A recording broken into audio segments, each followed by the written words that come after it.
Man of the hour kasi ganda nung kanyang article. he supposedly correctly predicted, very specific that it would be Cardinal Prevost. Parang Washington Times.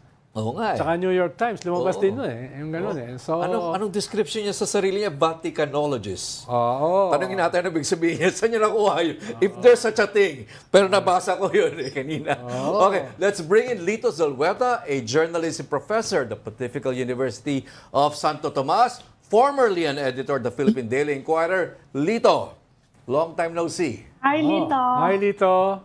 Di mo na ako Lito, di mo na ako. Lito, binasa ko yung article mo Ganda ng article mo Lito, di mo na ako iniimbita sa reunion ng Barsitarian Naimbita ka the last time. It was only that was 2 years ago. 2 years, 2 years ago. 3 years ago. We'll have another reunion Naniningil this January. Pareho kayong Barsitarian ni Lito, Ami Before we proceed with our interview with Lito, I just want to read a line or a few lines from the article that he wrote for the Philippine Daily Inquirer. I think, Lito, this was how many days ago? Before the conclave, before the white smoke? Yesterday or the other day? Yeah, the other day. Yeah. Recent lang yan, recent. So, okay. At ito yung, medyo sapul, bullseye na sinulat niya. Yet perhaps the religious cardinal elector with the strongest prospects is Cardinal Robert Prevost, an Augustinian, an American by birth. Prevost has deep missionary roots in Latin America, having served in Peru and even acquired Peruvian citizenship. So, perhaps the religious cardinal with the strongest prospect. You called it for Cardinal Prevost. Lito, ano yung I'm sure this pinanggalingan is more mo? than guesswork. Ano yung pinanggalingan mo? Ano yung hugot mo? At na-predict mo yan, Professor Lito? Well, the article is titled "The Rise of Religious Orders." So the papacy of Pope Francis, who was a Jesuit, saw the rise of religious orders, like the Augustinians, the Redemptorists, even the Dominicans. So, but the question poses the question: amid the rise of the religious orders, will the next pope be another Jesuit? So, will he come from the Jesuit order again? And I said it there in my article. Do not count on it. Do not count on it. But since there is the rise of the religious orders, titingnan mo dun sa cardinal electors who are the members of the religious orders that could be papabiles, that could be papal contenders. Na hindi Jesuit. Or Jesuit trained. There were 4 Jesuit cardinal electors, but I don't think the cardinal electors, the College of Cardinals, we're looking for another Jesuit to head the papacy. So I was looking for other members of religious orders, But the choice of itong mga religious orders would hinge on the choice of who were the leading papabiles. The leading papabiles were secular clergy and Vatican insiders, namely Cardinal Pietro Parolin and Cardinal Tagle. They were Vatican insiders, Talagang may 1 foot inside na yung mga Vatican insiders, yung mga the members of the Pope's cabinet, Kasi nga you're looking for somebody to head the universal church, But the thing going against Parolin and Tagle was that they were identified too much with Pope Francis. Yes. So I was looking for somebody, a Vatican insider, who is also a Vatican outsider. So I wrote that this morning for cover story kina Chato Garceliano. So I identified Cardinal Prevost as a Vatican insider, but at the same time, a Vatican outsider. Kasi he only came to the Vatican in 2023, less than 2 years ago. He was uprooted from his diocese, poor diocese in Chiclayo, Peru. to be brought to the Vatican by Pope Francis to head the dicastery of bishops. So the dicastery of bishops is very, very important, very, very influential yan. Kasi it screens the nominees, the candidates for bishoprics. And then, of course, the head of the dicastery recommends to the Pope who will be appointed bishops. Now, the bishops who are the magisterium of the church, no, the teaching authority of the church. No, so in those 2 years, we could already detect na kilala na si Prevost sa mga cardinal electors, no? Kasi many of them siya nag-screen, no? And of course, outsider din siya kasi missionary siya, Augustinian missionary. His work in the missions, no? Both north and south, no? So outsider din siya, no? And in fact, I think that also appealed to Pope Francis, no? A fellow religious, no? Fellow religious. And I'm pretty sure they worked in the mission fields of Latin America before. So makakilala na sila. So an Augustinian insider in the Vatican is also an outsider. It's also an outsider kasi nga you look at the Jesuit order, it's a modern order. The Augustinian order is a far older order, no? It's a mendicant order of friars, no? Yeah. And 13th century, no? Yung 13th century, the medieval ages which saw the mendicant orders, the Franciscans, the Dominicans, the Carmelites, no? And this mendicant order of friars would be more orthodox, would be more conservative. So I presume that the cardinal electors would be wanting someone that would continue with the Francis papacy, the reforms of the Francis papacy, but at the same time restoring yung doctrinal clarity, orthodoxy of the previous popes, the popes previous to Pope Francis, namely Pope Paul VI, Pope John Paul II, and Pope Benedict XVI. No, so and that is why even if he is an insider, he is an outsider, he would appeal to the other cardinal electors who would be suspicious of the Vatican or who would be suspicious or at the same time medyo distant sa legacy ni Pope Francis. So he appealed to both the Francis supporters and at the same time those who would like to somehow put a break to the pastoral activism of Pope Francis and connect yung pastoral initiatives and reforms to doctrinal orthodoxy. And that is Cardinal Robert Francis Prevost. No? Okay, so he got he's the votes perfect from both sides. Yes. Parang ganon. Napag-usapan nga namin, Professor Lito, yan, several times dito ni Ami tsaka ni Ed Lingao. Although hindi yung pangalan niya ang lumalabas naman ay the theory na ang posibleng mapili ay a liberal moderate who can link both the conservatives and the progressives and all the others, no, to unify the church. Sabi mo nga, medyo lagyan ng break yung pastoral activism ni Pope Francis, pero at the same time ay wag iwaksi yung traditional dogma and beliefs ng mga previous popes, no? So ganung klase yung balancing. Like for example, hindi lang namin nabanggit yung pangalan.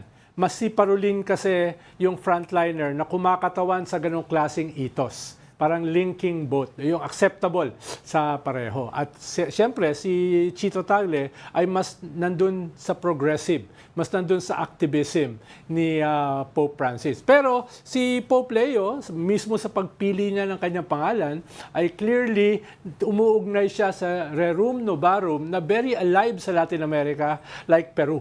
No? May ganung klaseng link siya. At pinagpapatuloy niya yung synodality ni Pope Francis. Diba? Yeah. Pinagpapatuloy na yan. No? At yung church from the margins ni Pope Francis. Pero at the same time, meron siya mga conservative values na mini-maintain na mas inclusive ang tingin ni Pope Francis. Like halimbawa, LGBTQI. Yeah, very very strong yung kanyang position diyan. No, kaya yung iba binabanatan siya tungkol diyan, lalo na yung mga woke katulad ni Patrick, no? Yung mga pero at this point, ang tanong siguro ay Lito ay ito bang ganitong klaseng balancing? Ito ba yung kailangan ngayon ng simbahan in this modern day and age? Yan ba or is it a step backward? Is he the Pope for our times? Yun. Well, the fact that there have been disgruntled elements doon sa style ni Pope Francis, and even those supporters of Pope Francis would prefer a little balance, would prefer a little balance, no? Should indicate that the mood, at least of the College of Cardinals, is for someone who can provide that delicate balance. Ngayon ang question is yung delicate balancing act timely ba yon? Will apply at this time na you need to push on mga pastoral initiatives, you need to press on with all of these reforms, no? Considering all of the challenges facing the church, including geopolitical challenges. Well, that remains to be seen, no? But for the College of Cardinals, they look at Pope Leo XIV as the best person to Balance. to embody the church's need to provide a delicate balance to all of this mga forces that basically would be centrifugal, no? Centrifugal at the same nagkakaroon ng certain messing up, nagkakaroon ng certain chaos, no?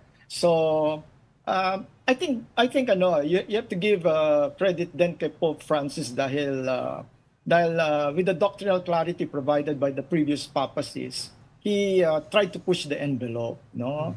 So some of the critics din naman ni Pope Francis masyadong rigorist, no? Pero Professor Lito, dahil predict mo na rin naman na most probably siya yung magiging Pope, ano yung prediction mo, fearless forecast, ano yung kanyang magiging initial defining policies at saka to define his ideology or encyclicals in the future?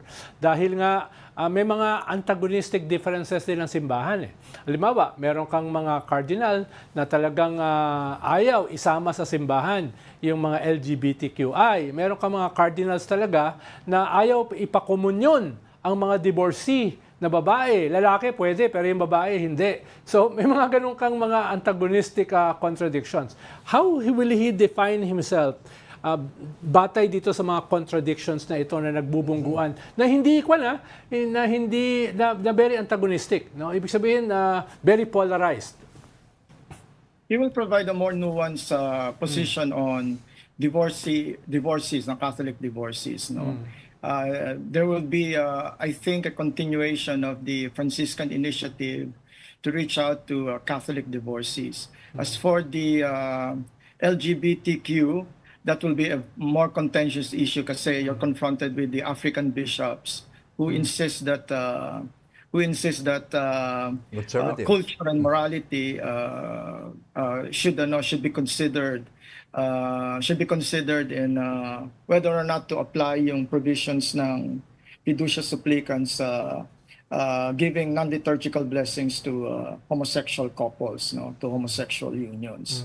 So, Dito yung sa role of that will be a more women. contentious issue. Anong magiging niya?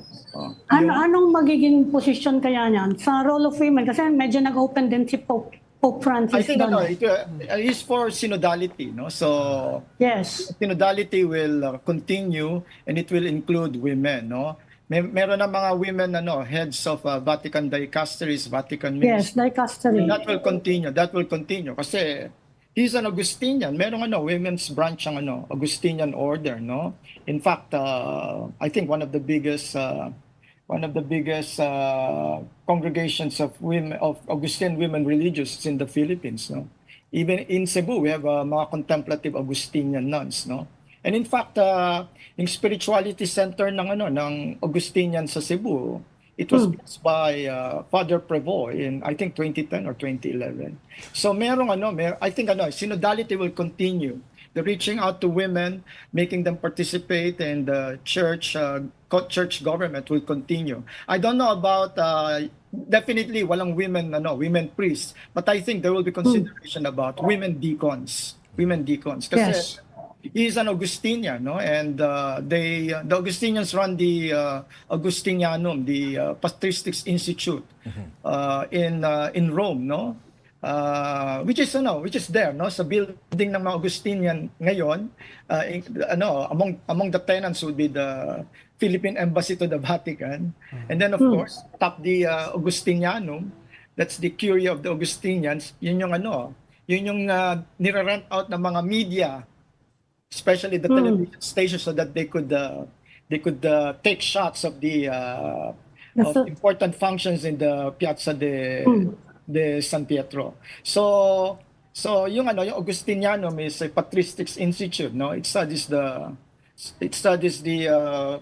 early fathers of the church, and I think even Cardinal Pablo, who is a biblical scholar, would agree na in the early Christian church there were women deacons, no?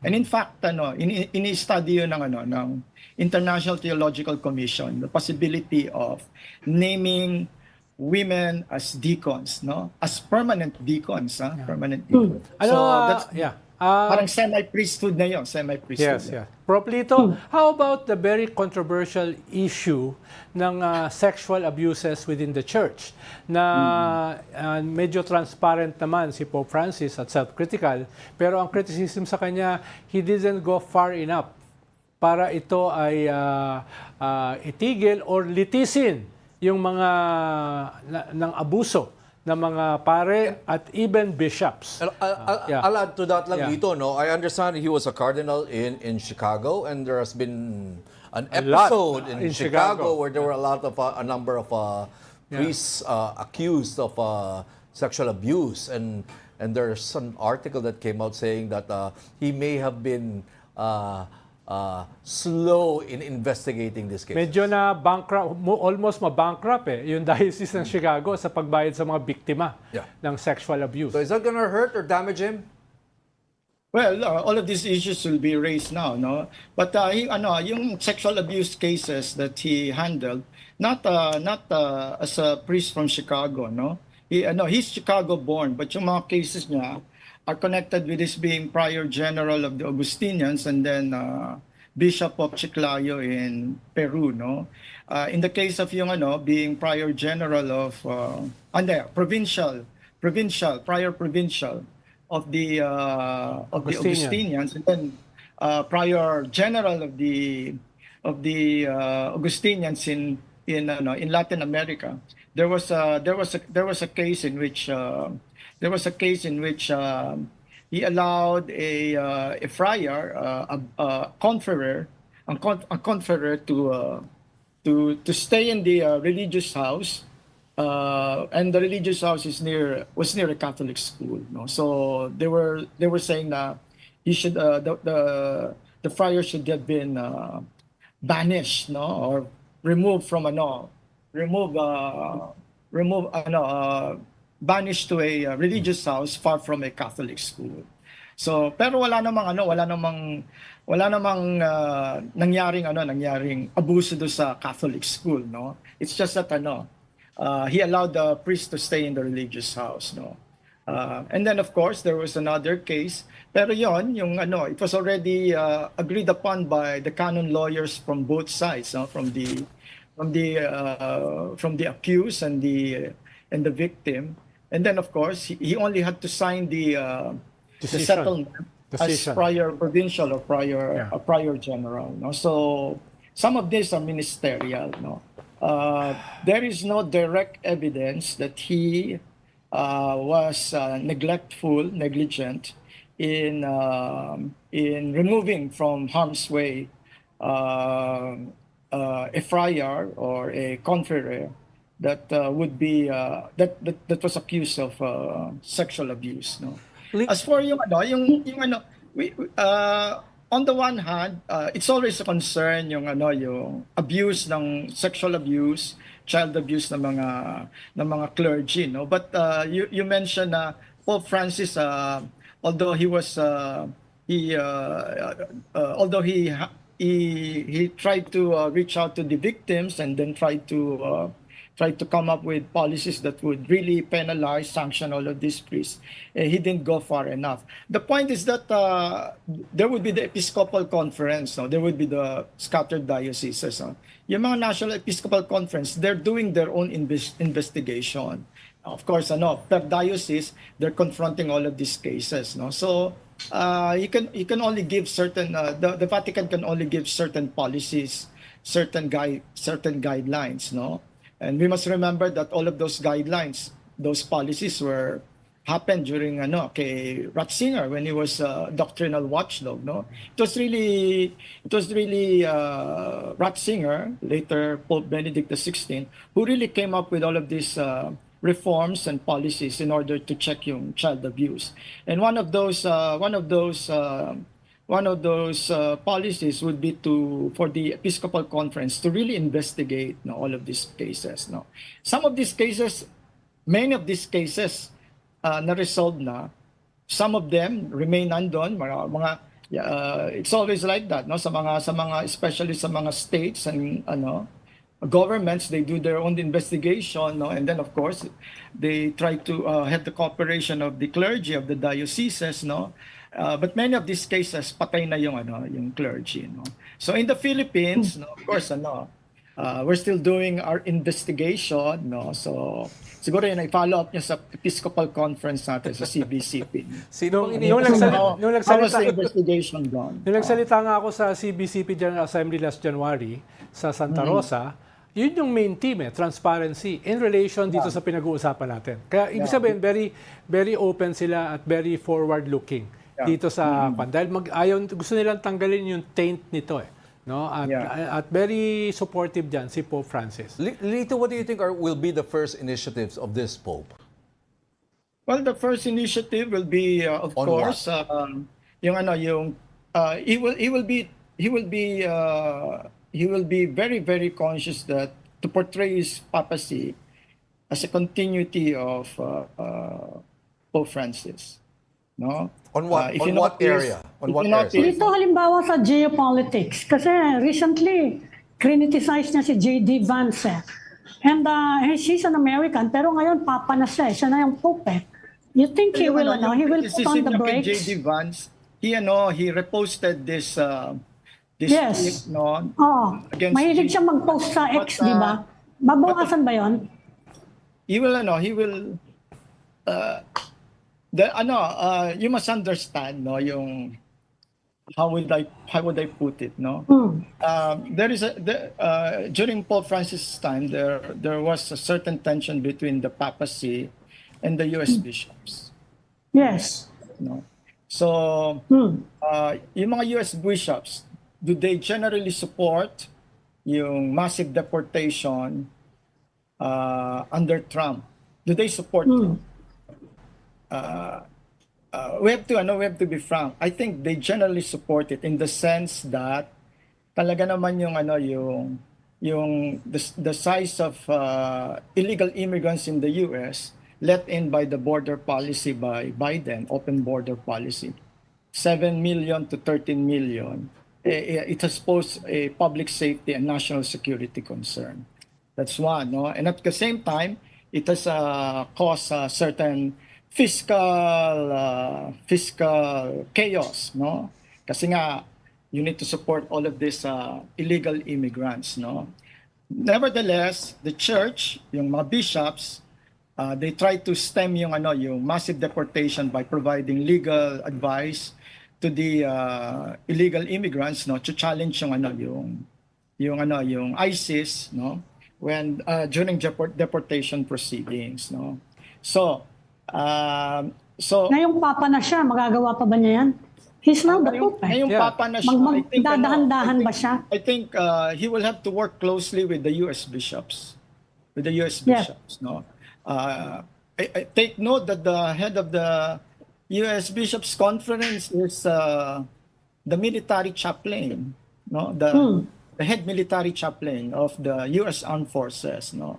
So basically conservative yun. Basically, most of the bishops of the United States conservative sila. Yes. No? Pero So si that will, pero si Pope Leo very pro-migrant 'yan. No? yeah.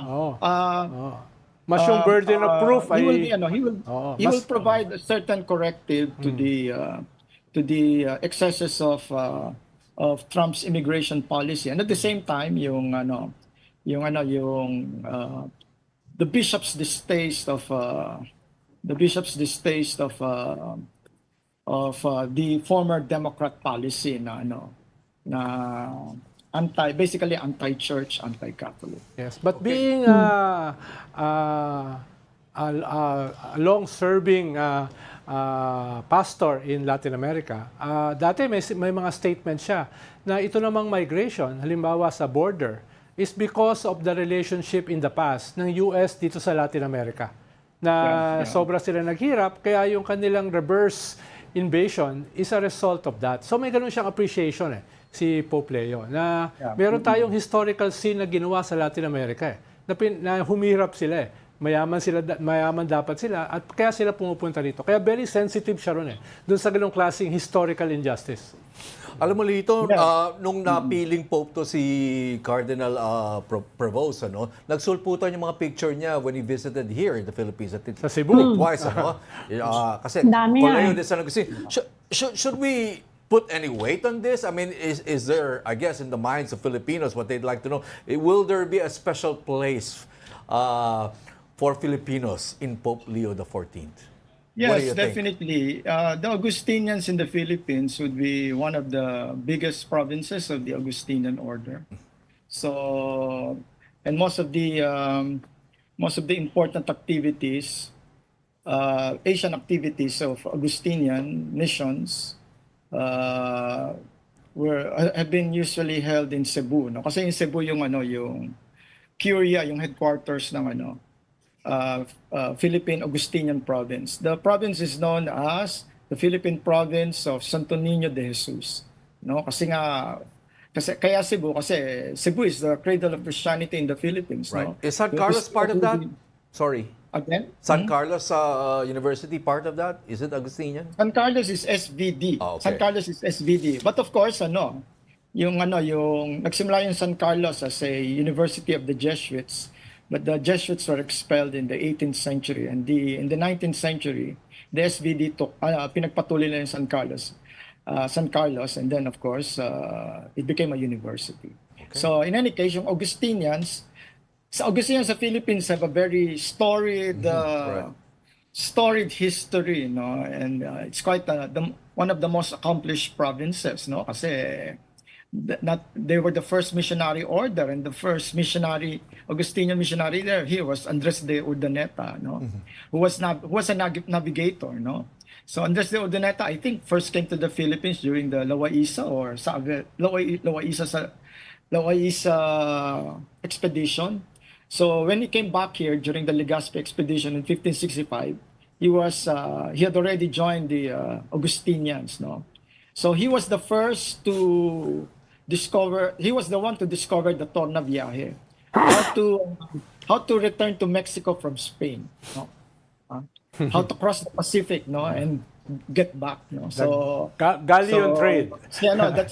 That's right, Andres de Urdaneta. Of course, there are other Augustinian engineers, scientists who worked here in the Philippines. So very storied yung achievements ng mga Augustinians, and they're mainly concentrated sa Cebu, and that's why madalas dun si Father Provo, which is not to say he hadn't been to other places in the Philippines, he had been to Binyan, he had been to Mindanao, kasi may mga Augustinian missions doon. Binyan merong Colegio de San Lorenzo. Of course, he had celebrated Mass at San Agustin, which is under the Spanish Augustinians, So he's met a lot of Filipinos, and even in Rome, sa Augustinianum, he had ordained Filipino Augustinians, So he's close to he's close to Filipinos. No? So, yun ang maganda dito sa Pope na to. No? He's exposed himself, Asia, Africa, Latin America. all the regions of the world. No? So ano siya, may missionary spirit siya. And he will continue yung Franciscan initiative to reach out to the peripheries. Okay, thanks for joining the Storycon, Lito Zulueta, journalist and Yes. professor at the Pontifical University of Thanks, Santo Lito. Tomas. Sana, Lito, ay mas maging accessible ka sa amin para magkaroon naman tayo dito ng reunion. Oh, yun. So, I will uuwi try din. to be. I've made myself available for interviews as a public service and as a service to the church. Yun talaga, Inimbita ka no? na ba? Inimbita ka na ni Glenda sa Rappler? Well, naimbita na ako sa bilyonaryo. Wala pa sa Rappler. Ando si Parang Paterno Ismael. Parang hindi close ang Rappler at saka Bilyonaryo. Ang intriga pa. Okay. Okay, maraming salamat, Lito. Okay, sige. Salamat. Thank you. Thank you.